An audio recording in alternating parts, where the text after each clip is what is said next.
Eric, Aiden, those two embody what is so special about Apex. Can we please give them another round of applause?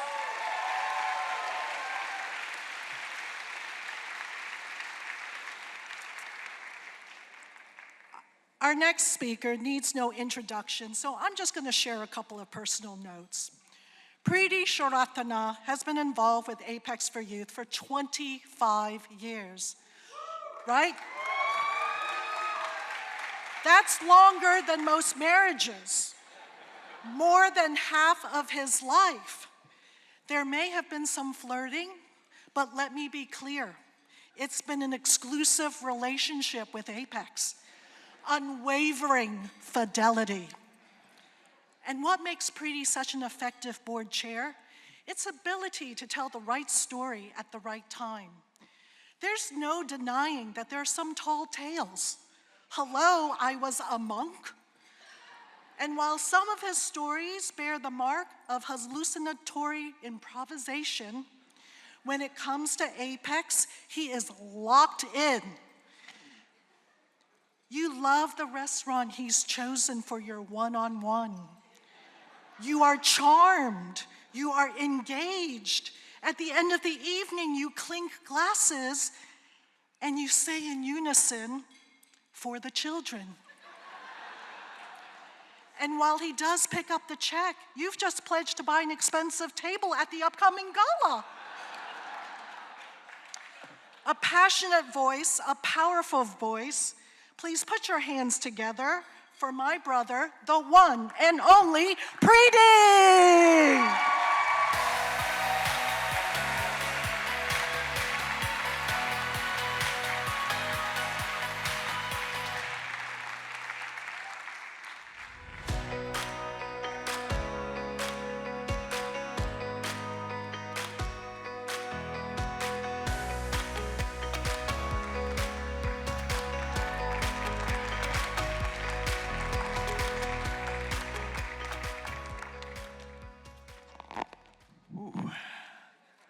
Wasn't ready for that intro. Thank you, Karen, for those kind words and tonight's entertainment.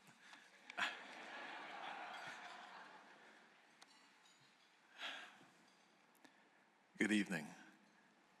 Look around this room for a moment. When I started with Apex as a mentor all those years ago, we had to beg people to come to our events. Now, over 600 people here, black tie. Every table is filled with donors, volunteers, executives, artists, advocates, community leaders, the who's who of our AAPI community, including our honorees, Michael Chung and Lana Condor.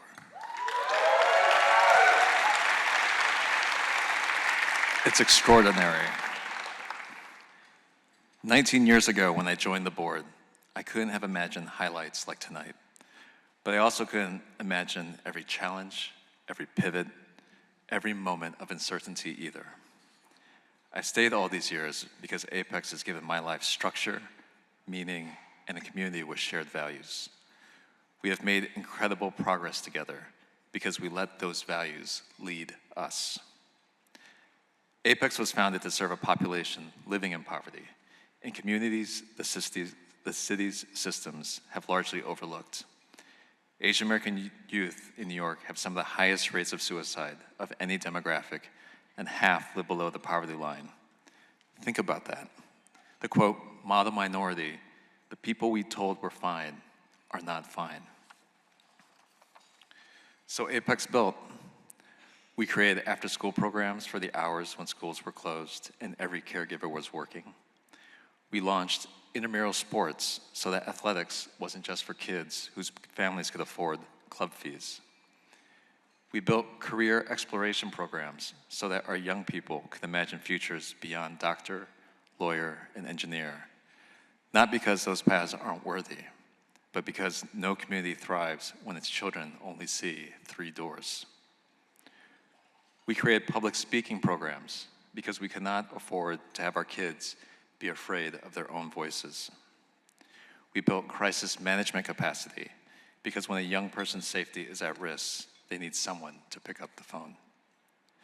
And when the pandemic hit, when the economy stalled, when anti-Asian violence surged, when our communities suddenly became visible in all the wrong ways, Apex didn't wait for a policy directive. It pivoted.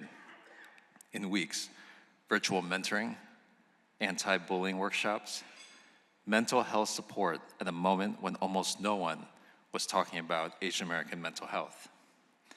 Social workers in direct contact with youth in real crisis. And they brought those young people back.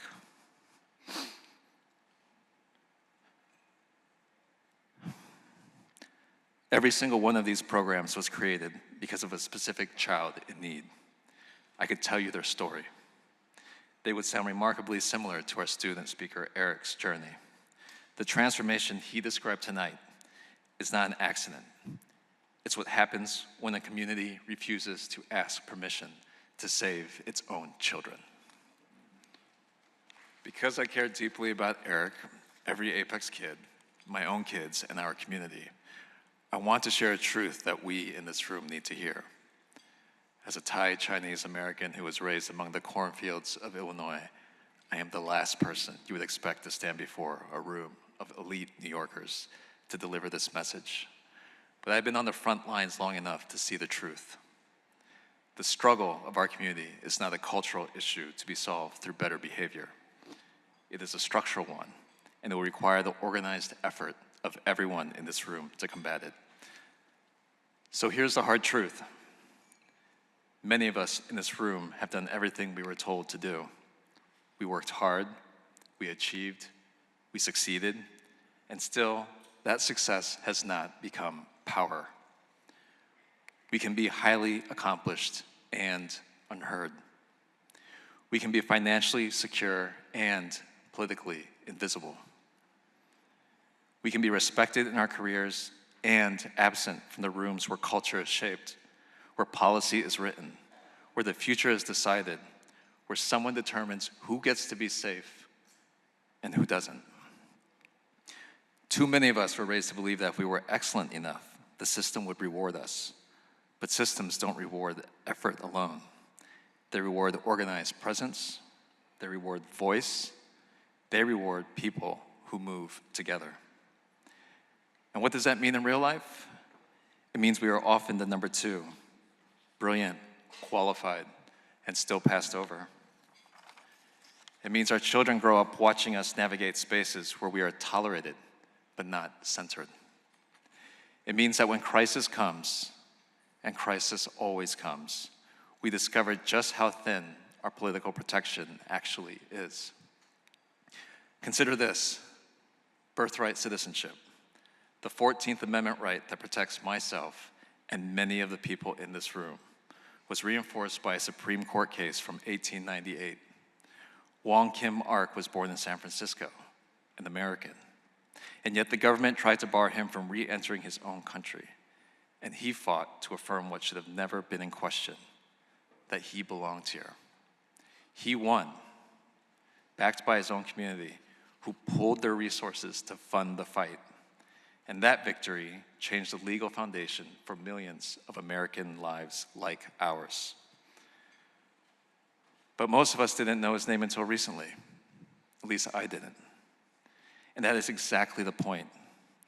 Our history is full of Wong Kim Arks, Americans who changed everything and were never given their moment because of their Asian origin.